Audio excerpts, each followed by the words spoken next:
Hello, friends. This is Dave Hurwitz, executive editor at ClassicsToday.com, here with the Haydn Symphony Crusade. And we're up to number 61. And it just so happens that number 61 is kind of coinciding with our 4,500th video. Actually, we're a little bit over that, maybe half a dozen over that. But I just wanted to point out that there are now 4,500 plus videos on this channel for you to enjoy, 61 of which are Haydn Symphony Crusades. And all of this is on my homepage, categorized in playlists and all kinds of things. So if you're only seeing this because your feed or whatever it is giving it to you, do please take a moment and check out my homepage and subscribe my channel homepage. It's Dave's Ultimate Classical Music Guide or something like that. I mean, it's, you must be able to find it easily. I'm not quite sure how YouTube does these things, but there are so many videos and so much music to talk about and so much more to come. So I just wanted to make that point, and thank you all for your support and attention thus far. So we're at symphony number 61. We're into the 60s. Now, 61 is, they're all fascinating, aren't they? But 61 has a manuscript that's actually survived, so we know when Haydn wrote it.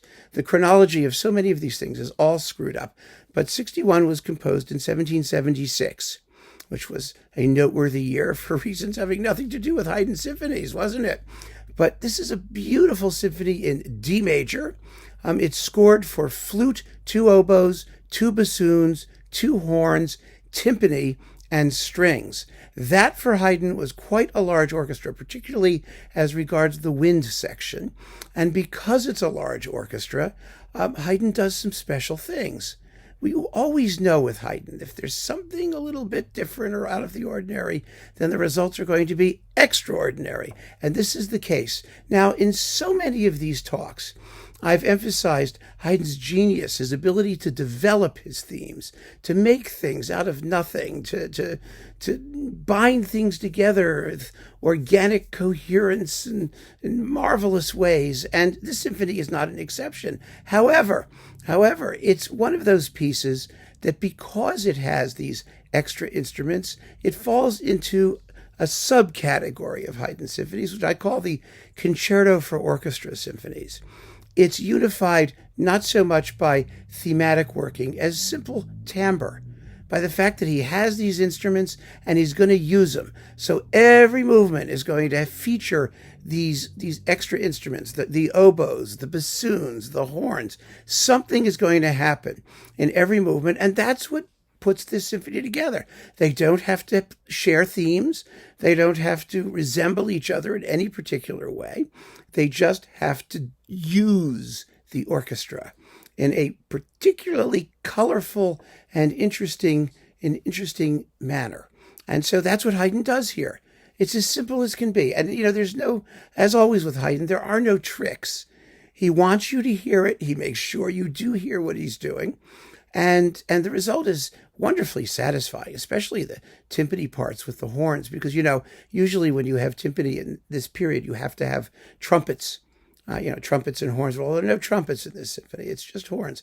But the timpani part is authentic. We know that Haydn wrote it. So it's really quite splendid. And also, from a musical point of view, usually I break these things up into lots of little examples, but no, there are only 4 examples of this talk, 1 for each movement, because Haydn has given each movement really distinctive thematic material, things that are going to catch you immediately and make you sit up and say, "Ooh, isn't that cool? Isn't that beautiful?"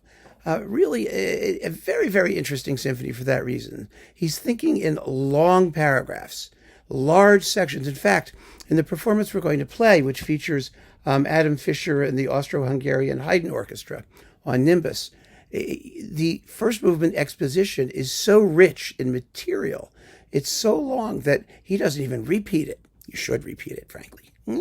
But it's a good 2 minutes and something of music, which for a Haydn symphony is a pretty extensive exposition. You can pack an amazing amount of material into 2 minutes of music. So what you have is a very catchy, zippy little first tune,